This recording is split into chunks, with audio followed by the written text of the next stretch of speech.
Hello students, स्वागत है आपका मेंटोर जी क्लासेस में। मैं विजय फिर आपके साथ बायोलॉजी का डीजे बजाने के लिए तैयार। पिछली वीडियो में बच्चों हमने पढ़ा था, जैसे कि आप जानते ही हैं अवर एनवायरनमेंट चैप्टर चल रहा है और पिछले वीडियो में हमने बायोमैग्निफिकेशन और ओजोन डेप्लीशन को कंप्लीट किया था। अब हम इसमें पढ़ने वाले हैं, एक उससे ही रिलेटेड एक्टिविटी दे रखी है कि that's a job for you, कि आप न्यूज़पेपर में, लाइब्रेरी में और न्यूज़पेपर रिपोर्ट्स में which chemicals are responsible for depletion of ozone layer, not only the CFCs, there are other chemicals also, so you need to know। उसको आपको ये एक प्रोजेक्ट वर्क की तरह आप डील करें, इसको सर्च करें, देखें, ताकि आपकी नॉलेज और इंप्रूव हो इसमें।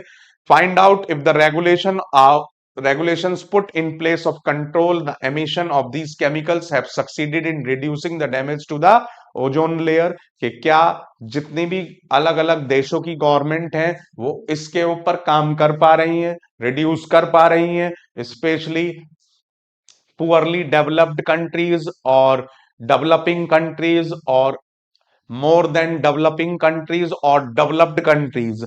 ये सारी अलग अलग कैटेगरीज के बेसिस पर ये सभी चीजें चल पा रही हैं या नहीं। तो दैट्स अगेन मॉरल और वैल्यू बेस्ड क्वेश्चन, जिसको आप थोड़ा सा एक्सेस करेंगे you then you need to know. मैंने कुछ नाम आपको स्पेशली बताए हैं जो ओजोन डेप्लीशन के लिए जिम्मेदार हैं। इसके अलावा बाकी और आप कोशिश करें, इसको सर्च करें और इसको जानने की कोशिश करें। नेक्स्ट देखिए, मैनेजिंग गार्बेज वी प्रोड्यूस। देखिए भाई, अगर आप देखें तो कोई भी सोशल एक्टिविटी होती है, चाहे कोई धार्मिक है, रिलीजियस, या मैरिज फंक्शंस हैं, या किसी भी तरीके के और बर्थडे पार्टी हैं, whatever, there are lots of litter nowadays is producing garbage. अब उसमें बायोडिग्रेडेबल और नॉन बायोडिग्रेडेबल दोनों हैं, और सबसे बड़ा खतरा है जैसे कि आपका थर्माकोल जिसे हम कहते हैं, और प्लास्टिक, और इनसे डैमेज होने के चांसेस एनवायरनमेंट को मल्टीपल टाइम्स हैं, और इसलिए इनसे छुटकारा पाना बहुत जरूरी है। In our daily activities we generate a lot of material that are thrown away. What are some of these waste materials? What happens when we throw them away? Let us perform an activity and an answer to these questions। तो अब ये फिर आपके लिए competency based question का source है, specially जिसे हम कहते हैं केस स्टडी बेस्ड क्वेश्चन। तो ये फिर केस स्टडी बेस्ड क्वेश्चन के तौर पर आपसे पूछा जा सकता है, इसलिए बच्चों बड़े ध्यान से हमें इसे समझना है और इसके ऊपर फोकस करना है। देखिए जी, first one, collect waste material from your homes। this could include all the waste material generated by the kitchen waste, जैसे spoiled food जो आपका बचा हुआ खाना है, वेजिटेबल पील्स जो हमने छिलके काटे हैं, आपके tea leaves, milk packets, empty cartons, waste paper, empty medicine bottles, strips, bubble packs, और आपका old and torn clothes and broken footwears, ये सभी हमने अलग अलग ले ली। Bury this material in a pit in a school garden, or if there is no space available, you can collect the material in an old bucket, flower pots, and cover with at least 15 centimeter of the soil। ठीक है जी, उसमें भर दें और उसके ऊपर कम से कम 15 centimetre soil की लेयर में उसको दबा दें। Keep this material moist and observe eight 15 day intervals, इसको गीला रखें और हर 15 दिन में इसको चेक करते रहें। What are the materials that remain unchanged for long period of time.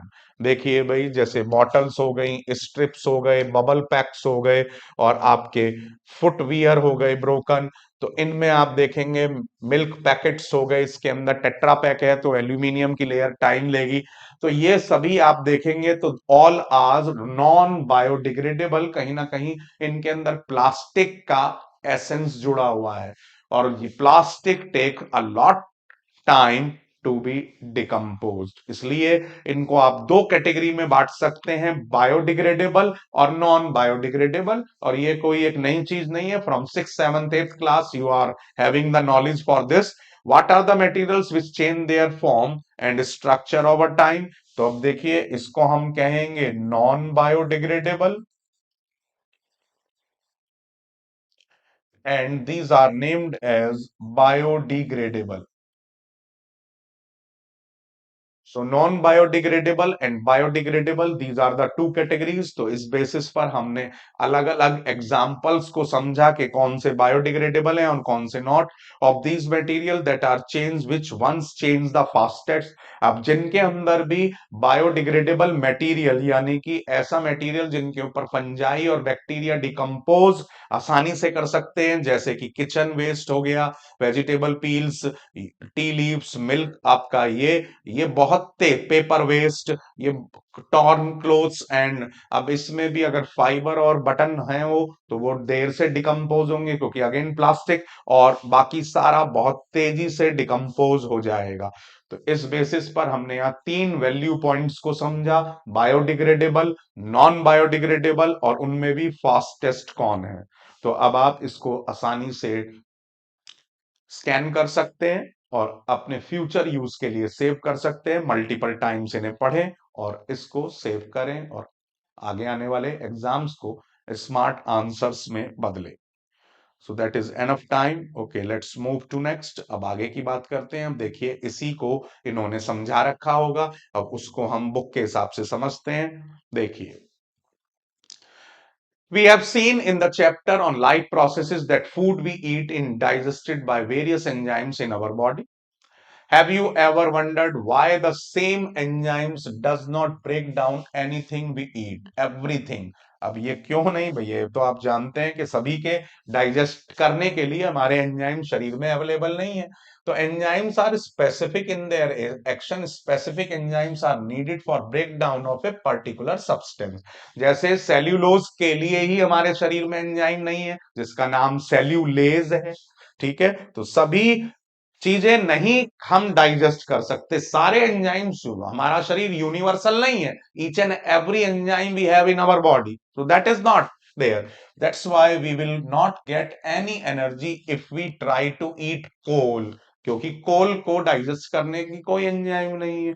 इसीलिए जो भी चीज हम ऐसी खाते हैं जिनके जिनके लिए हमारे पास एंजाइम नहीं है, तो हाउ कैन वी डाइजेस्ट? तो वो शरीर को इसीलिए नुकसान करेगी या हमारे एक्सक्रीटा के साथ बाहर निकल जाएगी। Because of this, many human-made materials like plastic will not be broken down by the action of bacteria और fungi और saprophytes। तो यही सबसे बड़ी वजह है कि प्लास्टिक इकट्ठा ही होता चला जा रहा है सॉइल के अंदर, एनवायरमेंट के अंदर और डिफरेंट सोर्सेज के अंदर, वाटर में, सॉइल में, एयर में, अलग अलग तरीके से, लेकिन उसका सॉल्यूशन हमारे पास कोई नहीं है।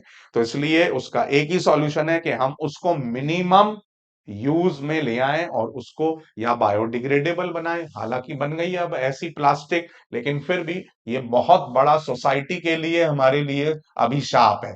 These materials will be acting upon by physical processes like heating and pressure, but under the ambient condition found in environment, these persist for a long. Again, that's a very important line for MCQ। इसी चीजों पर अब आज की तारीख में MCQ बड़े आ रहे हैं, जिनको हम आसानी से सॉल्व कर सकते हैं अगर इन पर हम फोकस करें, जैसे कि चल रहा है इस वक्त। Substance that are broken down by biological process are said biodegradable. Again that's a very important point, और ये एमसीक्यू में पूछा जा सकता है। इसी तरीके से, how many of these substances you buried were biodegradable. अभी ऊपर जो हमने करा, तो उसमें मैंने आपको बता दिया था कि जितने भी वेजिटेबल पील्स हैं, वेस्ट पेपर्स हैं, लीव्स हैं, टी लीव्स, इस तरीके की सारी, यानी कि जो प्लांट और प्लांट रिमेन्स हैं या एनिमल रिमेन्स हैं या उनका एक्सक्रीटा है, प्लांट रिमेन्स हैं, वो सब बायोडिग्रेडेबल है। Substances that are not broken down in this manner are said to be non-biodegradable. Again, a very important one for MCQ, but that's a very general, बहुत छोटी क्लासेस से आप पढ़ते हुए आ रहे हैं, तो बहुत ज्यादा चांसेस नहीं है इस तरीके की सिंपल चीजों के एग्जाम में पूछे जाने के। So these substances may be inert and simply persist in the environment for a long time or may harm the various members of the ecosystem। अब किस तरीके से बच्चों ये हार्म करते हैं? सपोज कीजिए हमने प्लास्टिक बोतल खुली हुई बिना ढक्कन के छोड़ दी, अब कोई माइक्रो ऑर्गेनिज्म उसके अंदर एंटर हो गया, अब उसको नहीं निकलने की जगह मिल पा रही, वो कोशिश कर रहा है, ट्रैप हो गया। जाल फेंक दिया हमने, जाल कहीं फंसा रह गया, हमने उसको वहीं छोड़ दिया, फिशेस या कोई भी और ऑर्गेनिज्म उसके अंदर टैप हो गया, निकल ही नहीं पा रहा। तो अब इस तरीके की बहुत सारी समस्याएं हैं, और इसके अलावा एनवायरमेंट डैमेज तो मेन चीज है ही। So that is very very awful, very very fatal for the environment, very very hazardous for the environment, so we need to focus a lot।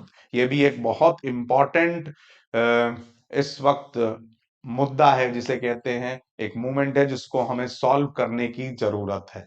So this is the QR code, scan करिए इसको और इसको future use के लिए save करिए और इसको लिख कर रखिए अपने पास, ताकि आप फ्यूचर में अगर इस पर कोई भी क्वेश्चन आता है एग्जाम में उसको आप सॉल्व कर सकें।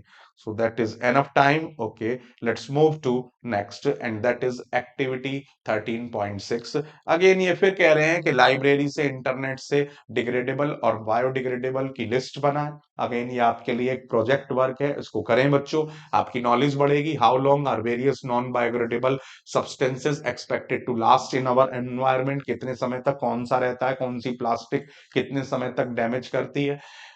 These days new types of plastic जिन्हें हम बायोडिग्रेडेबल कहते हैं, अब आज की तारीख में जितने भी आप मॉल्स में जाते हैं तो वहां पर 3 रुपए 5 रुपए में आपको पॉलिथीन्स मिलती हैं जिनके अंदर आप सामान कैरी कर सकते हैं। तो उन सभी में वो सब बायोडिग्रेडेबल होती हैं, उनमें स्टार्च मिक्स होता है ताकि उनको आसानी से डिग्रेड किया जा सके। तो इस तरीके की एक पहल हो रही है, ये find out more about such materials. अब इसी तरीके का स्मार्ट जॉब चल रहा है जिसे हम कहते हैं स्टार्टअप्स। तो नए नए यूथ्स अलग अलग कॉन्सेप्ट्स को लेकर आ रहे हैं अपनी अपनी नॉलेज के साथ, और इस तरीके के इको फ्रेंडली चीजों को बनाने में बहुत तेजी से इंडिया आगे बढ़ रहा है। And that's a very good thing for all of, आप भी आगे आने वाले यूथ हैं और आप भी इस चीज के ऊपर फोकस करें कि how can we improve ourselves to prevent damage of our environment, and how can we make this environment eco-friendly। Why are some substances biodegradable and non biodegradable? भाई अभी अभी मैंने आपको बताया है कि जो आसानी से सब्सटेंसेस डिग्रेड हो जाएं, जिनके लिए एंजाइम्स हैं, बैक्टीरिया फंजाई के पास उनको डिग्रेड करने के लिए, डाइजेस्ट करने के लिए, तो वो आसानी से हो जाते हैं, और जिनके जिनके लिए नहीं है वो नहीं हो पाते। तो इसलिए give two ways in which biodegradable substances affect the environment. भाई अभी मैंने आपको बहुत सारे बताए, फिर से बताता हूं। भाई कोई भी, अब वो एयर पॉल्यूशन, वाटर पॉल्यूशन और सॉइल पॉल्यूशन, उनको आप किसी हीट करें, किसी भी तरीके से करें, दे विल नॉट डैमेज। अब वो अगर हम मान लीजिए हीट कर रहे हैं, अब मान लीजिए किसी ने आपका प्लास्टिक जला दी, तो उसके वेपर्स जितने भी एटमॉस्फेयर में जा रहे हैं, दैट कॉज एयर पॉल्यूशन।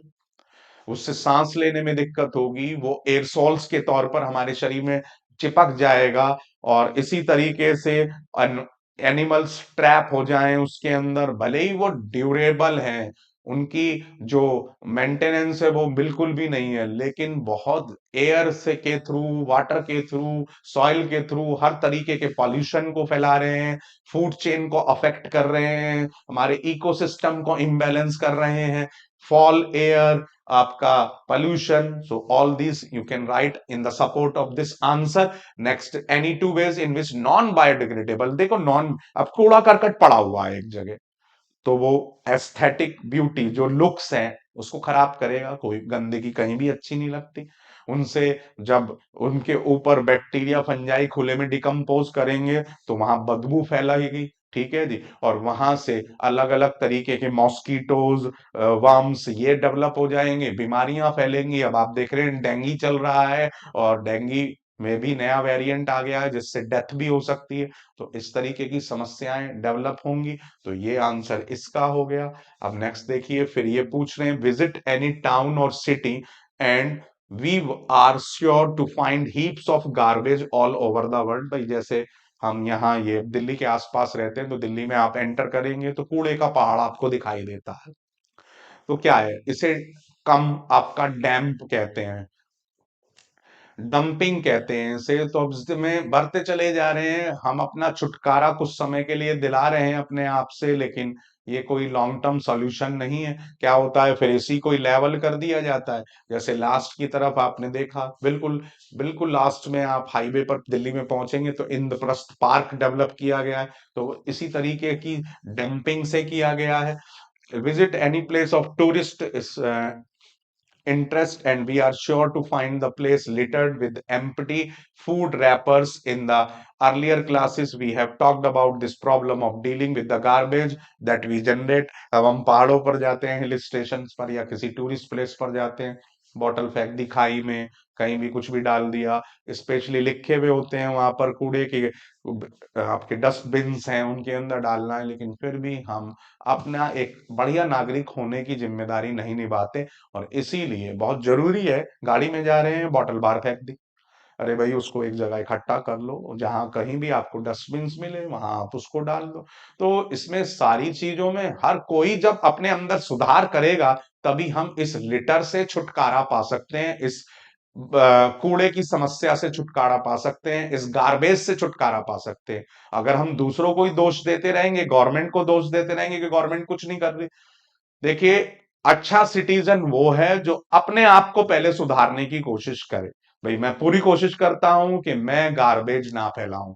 तो इसलिए बच्चों हमें भी ये ओथ लेनी चाहिए, हमें भी ये शपथ लेनी चाहिए कि हमें भी अच्छा नागरिक बनना है, गार्बेज को फैलाना नहीं है, गार्बेज को किस तरीके से उसको हमें डैम्प करना है, डैमेज करने में उसके हमें हेल्प करनी है, ताकि वो एनवायरमेंट को मिनिमम डैमेज करे।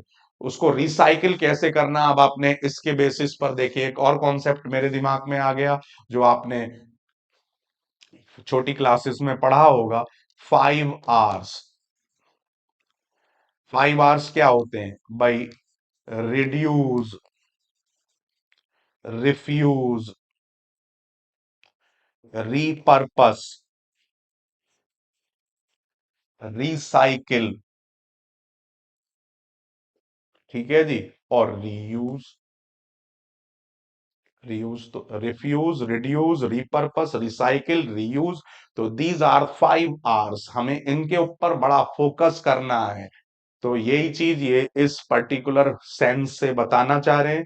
Again I am sharing this QR code, तो उसको एक्सेस करिए, इसको नोट्स फॉर्म में बदलिए, अपनी नोटबुक में सेव करिए, ताकि आप इस तरीके के क्वेश्चंस को बड़े अच्छे तरीके से आंसर दे सकें और उसको एक्सेस कर सकें। भाई सारा खेल ही क्वेश्चंस का है, क्वेश्चंस में अगर हम अपने आप को बेहतर ढंग से एक्सपर्ट बना रहे हैं उनके आंसर्स के लिए, तो इसका मतलब हमारी तैयारी बहुत अच्छी चल रही है और हम आगे बढ़िया स्कोर कर सकते हैं।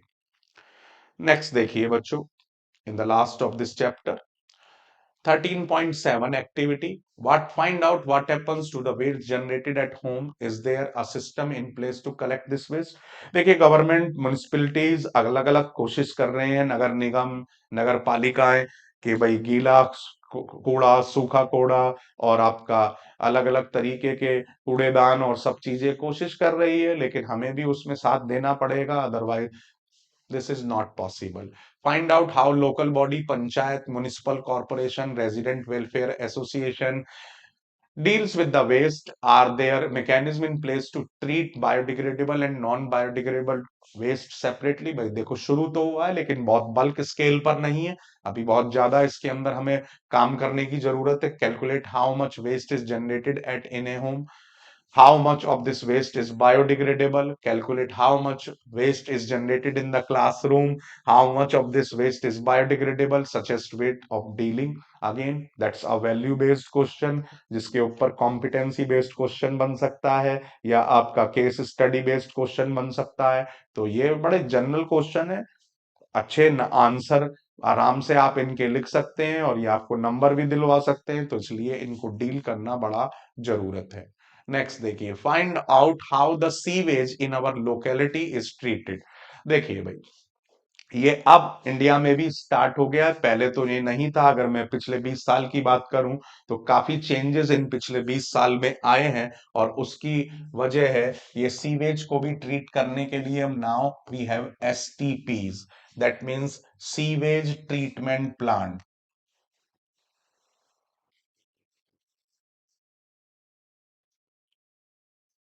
अब हमारे पास बड़े बड़े प्लांट्स हैं, बड़े बड़े एपरेटस हैं, पूरी पूरी फैक्ट्री, एक आउटलेट है जहां पर हम, आउटलेट कह रहा हूं मैं, एक पूरा का पूरा हमारे पास बहुत सारी मशीन्स का पूरा सेटअप है जिसे प्लांट्स कहते हैं हम। उनमें सीवेज, सीवेज क्या है? होम, आपका सैनिटरी प्लस आपका जितना भी मतलब टॉयलेट वेस्ट है, टॉयलेट वेस्ट, वो सब हमारा क्या कहलाता है? सीवेज कहलाता है। यानी कि एक्सक्रीटा, यूरिन सब से मिक्स होकर जो हमारे आपका ये सारा एक्सक्रीटा बाहर निकल रहा है, हमारे सीवेज लाइंस जिन्हें हम बोलते हैं, तो वो बेसिकली सीवेज है। अब पहले इन्हें आज से 20-25 साल पहले सीधा नदियों में छोड़ दिया जाता था, अब भी बहुत सारी जगह है, तो सुधार कर रही है गवर्नमेंट, इसके ऊपर बहुत काम चल रहा है। सीवेज ट्रीटमेंट प्लांट्स लगाए जा रहे हैं जिनमें उसको बिल्कुल अच्छे तरीके से ट्रीट करके तब वाटर बॉडीज के अंदर डाल दिया जाता है, तब जब ये पूरी तरीके से बैक्टीरिया, वायरस फ्री, और उसमें बीओडी, बायोलॉजिकल ऑक्सीजन डिमांड, यानी कि जितना ज्यादा ऑर्गेनिक मैटर, जितना ज्यादा उसके अंदर पॉल्यूशन, उतनी ज्यादा बीओडी होती है, तो उसको कम करके उसको फिर वाटर बॉडीज के अंदर डाल दिया जाता है ताकि उसको नुकसान ना हो। ऐसे ही इंडस्ट्रीज के थ्रू अब सबके ऊपर चेक्स हैं, पोल्यूशन रूल्स हैं, उनको फॉलो करना होता है, तो ये सारी चीजें गवर्नमेंट बहुत सख्ती से काम कर रही है। देखो, हमें भी उसके ऊपर उसको मानना बहुत जरूरी है। अगर हम उसके दूसरे रास्ते निकालेंगे कि ब्राइब दे के, कोशिश करके अपने आप को बचाकर, देखो अच्छा नागरिक हमें बनना पड़ेगा, और उसके लिए हमें इन रूल्स को सख्ती से अपनाना भी चाहिए, अप्लाई भी करना चाहिए, उनको इम्प्लीमेंट भी करना चाहिए। हमें ये नहीं देखना चाहिए कि गवर्नमेंट हमें इसमें हम उनसे कैसे बचा सकते हैं पैसा, कैसे उसका शॉर्टकट यूज कर सकते हैं, तो ये सारी चीजें कहीं ना कहीं हमें बड़े अच्छे लेवल पर डैमेज कर रही हैं। तो इसलिए हमें इनके ऊपर फॉर्मुलेट करना और उसके ऊपर फोकस करना बहुत जरूरी है। अब इसी, ये तो बहुत सिंपल सी चीज है शायद, चलिए फिर भी मैं आपको इसके लिए शेयरिंग कर देता हूं ताकि क्यूआर कोड से आप इसको ध्यान रख सकें और इसको अपने पास सेव कर सकें। तो ये सब चीजें आजकल गवर्नमेंट बहुत सख्ती से उनको इम्प्लीमेंट करवाना चाह रही है, लेकिन जब तक उसको हम अपनी जिम्मेदारी नहीं मानेंगे तब तक उसका बेहतर ढंग से इम्प्लीमेंट होना पॉसिबल नहीं है। I think this is enough time, let's move to next. अब आगे चलते हैं। And next is, improvement in our lifestyle have resulted in greater amounts of waste material generation. Change in attitude also a role to play, अभी मैंने जो आपको बताया। With more and more things we use becoming disposable, ज्यादातर अब हम take away use करते हैं, यूज किया फेंक दिया, तो ये चीजें बढ़ती चली जा रही है। Changes in packaging have resulted in much of our waste becoming non biodegradable. जितना ज्यादा वो लॉन्ग टर्म के लिए प्रिजर्व होने के लिए हम अपनी पैकेजिंग में चेंज कर रहे हैं, उतना ही ज्यादा उसके अंदर नॉन बायोडिग्रेडेबल मटेरियल बढ़ रहे हैं, और वो उतना ही हमारे एनवायरमेंट को हार्म कर रहा है in all aspects. Soil pollution, water pollution, air pollution, ecosystem damage, imbalance of food chain in all aspects. If you ask your parents, they will probably remember a time where tea in trains was served in plastic glasses which had to be returned to the vendors. So the uh, introduction of disposable cups was hailed as a step forward for reason of hygiene, कि भाई सबकी सुरक्षा रहे, क्योंकि एक ही गिलास दो धा के वो देता था, तो उससे लोगों को होती थी कि भाई इसने धोए भी हैं या नहीं, साफ सफाई करी है या नहीं. So no one at that time perhaps thought about the impact caused by disposal of millions of these cups on a daily basis. वो छोटे कप आते हैं कागज के, लेकिन उनको भी अगर हम अंदर से देखें तो उसमें एक बहुत बारीक प्लास्टिक की फिल्म होती है. अब सबसे बड़ा नुकसान देखिए, हम उसमें चाय पी रहे हैं तो जैसे ही गर्म चीज कोई भी गिरती है, चाय कॉफी दूध, तो वो डिसॉल्व हो जाता है और वो प्लास्टिक हम पी रहे हैं उस चाय उस लिक्विड के साथ. तो हमें भी डैमेज कर रही है और साथ के साथ जब उसे हमने फेंक दिया तो वो भी बायोडिग्रेडेबल नहीं है, क्योंकि बहुत बारीक एक प्लास्टिक की लेयर उसके साथ भी चिपकी हुई होती है, जो उसको सॉरी उसको इरेक्ट बनाती है, उसको सख्त बनाती है. तो कहीं ना कहीं वो एनवायरनमेंट को भी नुकसान दे रहा है और हमें भी नुकसान दे रहा है. सेम टाइम बैग कुल्हड़. भाई कुल्हड़ की चाय कुल्हड़ की दूध पीने में बड़ा मजा आता है. This is disposable cup made of clay were suggested as an alternative, क्योंकि फेंक दिया हमने तो वापस मिट्टी में मिल जाना है, वो बायोडिग्रेडेबल है, कोई नुकसान नहीं है, शरीर को भी कोई नुकसान नहीं है. So but a little thought showed the making of these kulhars on a large scale would result in the loss of fertile top soil. तो लेकिन इसके साथ भी दिक्कत है कि भाई मिट्टी से बनाते हैं तो टॉप सॉइल का कहीं ना कहीं नुकसान होता है. Now disposable paper cups are being used. So what do you think are advantageous? अभी मैंने उसकी बता दी भाई. advantageous ये है कि कुछ हद तक डिग्रेडेबल है, लेकिन फिर भी प्लास्टिक जो इसके साथ माइन्यूट है वो कहीं ना कहीं वो भी हमें डैमेज कर रही है. सो नेक्स्ट इज अगेन ये कह रहे हैं इंटरनेट लाइब्रेरी से हजार्डस मटेरियल्स जो भी हम electronics e waste, another very important point to be concern. आज की तारीख में हर जगह इलेक्ट्रॉनिक आइटम्स बढ़ते चले जा रहे हैं. आप अपने घर में ही एंटर हुए, इवन वाटर टैप के नीचे भी आप हाथ लगा रहे हैं तो पानी आ रहा है, सेंसर्स लगे हुए हैं, हर चीज स्मार्ट वॉच वॉट एवर. तो जितना ज्यादा इलेक्ट्रॉनिक्स आइटम डेवलप हो रहे हैं उतना ही ई वेस्ट भी डेवलप हो रहा है. तो आप दिल्ली में नारायणा आपने सुना होगा, ये एक बहुत बड़ा एरिया है जहां पर इसी तरीके के ई वेस्ट का काम होता है. अब इनसे धीरे धीरे बहुत जबरदस्त रेडिएशंस निकलते हैं और जो अलग अलग तरीके के बहुत सारे डैमेजेस करते हैं. तो इनकी रिसाइकलिंग होना, प्लास्टिक की रिसाइकलिंग होना, उनके लिए नए नए कॉन्सेप्ट डेवलप होना कि कैसे हम उनसे छुटकारा पा सकते हैं, तो ये बड़ा बहुत जरूरी चीजें हैं. अब उन्हीं के ऊपर बेस्ड क्वेश्चन है. देखिए, what is ozone and how does it affect an ecosystem. तो ये already we have discussed. How can help reducing the problem of waste disposal, give two methods. तो अब दो मेथड, डंपिंग हो गया आपका, इंसिनरेशन हो गया. इंसिनरेशन में क्या होता है, एक इंसिनरेटर आपका मशीन होती है जिसमें सारे गार्बेज को हम डाल देते हैं और उसको हीट कर देते हैं, उसको सब राख में बदल देते हैं. लेकिन इन सब से वही है कि एक शॉर्ट टर्म में तो हमने छुटकारा पा लिया, लेकिन लॉन्ग टर्म में इनके बड़े सारे इफेक्ट हैं. Soil pollution, water pollution, air pollution तो तब भी ये फैला ही रहे, बहुत कम है लेकिन फिर भी है. तो इनसे इसीलिए रिसाइकिल जो 5 आवर्स बनाए हैं हमने, उनमें हमें जितना इको फ्रेंडली चीजें हम यूज करने की कोशिश करेंगे उतना हम इन सब से छुटकारा पा सकते हैं. यही एक तरीका है. अब देखिए हम इसके क्वेश्चंस को डील करते हैं एक्सरसाइज के, और ये चैप्टर फिर आपका कंप्लीट हो जाएगा कि which of the following groups contain only biodegradable items. देखिए ग्लास, फ्लावर्स, लेदर्स, इसमें प्लास्टिक आ गया तो ये नहीं है. केक, लाइम जो फ्रूट पील्स, इसमें लाइम जूस, केक, और ये हो गया. ठीक है, केक, वुड ग्रास. तो अब आप देखेंगे तो इसमें आपका which of the following contains only biodegradable items only. तो मेरे हिसाब से भाई आपका इसके अंदर that is biodegradable items best. तो देखिए प्लास्टिक, इसमें लेदर में भी आपका, भाई इसमें आपके which of the following groups only contain.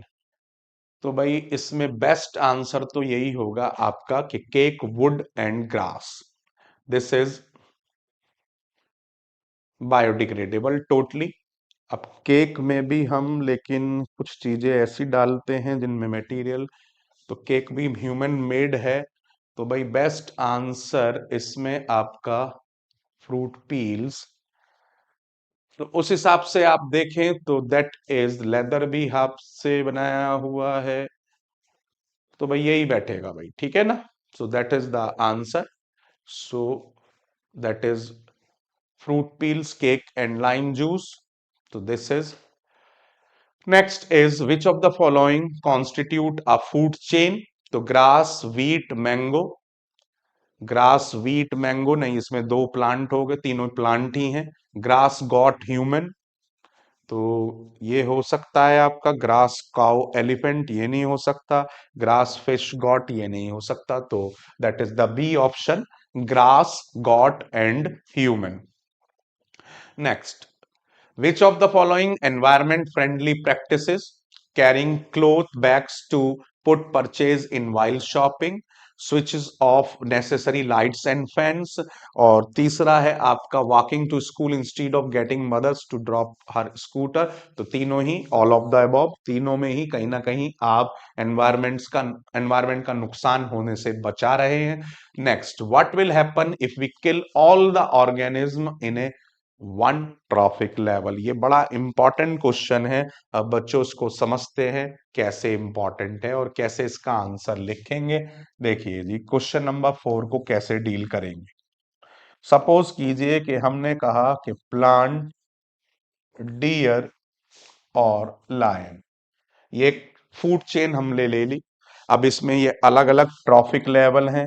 ये फर्स्ट ट्रॉफिक लेवल है और फर्स्ट ट्रॉफिक लेवल आपका हो गया प्रोड्यूसर्स का। प्रोड्यूसर्स, ये हो गए हर्बीवोर और ये हो गए कार्निवोर।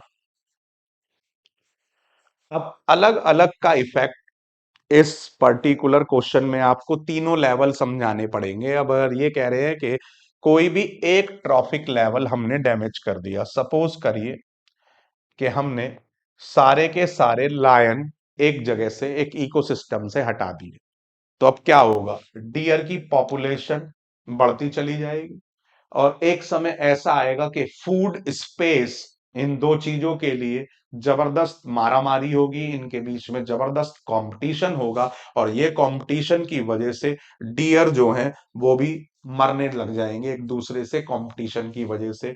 खाने के ऊपर कंपटीशन, जगह के ऊपर कंपटीशन, स्पेस के ऊपर, और धीरे धीरे इनके अंदर, अब जब ये बढ़ते चले जाएंगे तो उनको खाने के लिए प्लांट्स कम मिलेंगे, या वो प्लांट्स को ज्यादा खाएंगे तो प्लांट्स उतनी तेजी से उग नहीं पाएंगे, ग्रो नहीं कर पाएंगे जितनी तेजी से डियर उन्हें खा रहे हैं। तो कहीं ना कहीं प्लांट्स भी कम होते चले जाएंगे और भुखमरी से डियर मरने शुरू हो जाएंगे। तो अब आप देख रहे हैं कि लॉयन के ना होने से दोनों पर इफेक्ट है। इसी तरीके से मैं कहूं कि डियर खत्म हो गए, हमने कर दिए, तो लायन भुखमरी से मरने शुरू हो जाएंगे। अब जब लायन भुखमरी से मरने शुरू हो जाएंगे तो वहीं प्लांट्स को खाने वाला कोई है ही नहीं, तो प्लांट्स वहां पर बहुत ज्यादा बढ़ने शुरू हो जाएंगे। अगेन, फूड और स्पेस के लिए भाई प्लांट्स भी तो एक जगह छोड़ छोड़कर हम बोते हैं ताकि उनको अपना पूरा स्पेस मिले फैलने के लिए, स्पेस कम हो जाएगा। न्यूट्रिएंट्स सॉइल से लेने के लिए कम हो जाएंगे, तो धीरे धीरे प्लांट पॉपुलेशन भी डैमेज होनी शुरू हो जाएगी। अब ऐसे ही प्लांट हमने हटा दिए तो भैया डियर और लायन का सरवाइव होना पॉसिबल ही नहीं है, क्योंकि डियर पूरी तरीके से प्लांट्स के ऊपर बेस्ड है। जब प्लांट्स को खाने को ही नहीं मिलेंगे डियर्स को, तो हर्बीवोर्स, डियर्स, ये मरने शुरू हो जाएंगे, और जब ये मरने शुरू हो जाएंगे तो लायंस को खाने के लिए क्या मिले?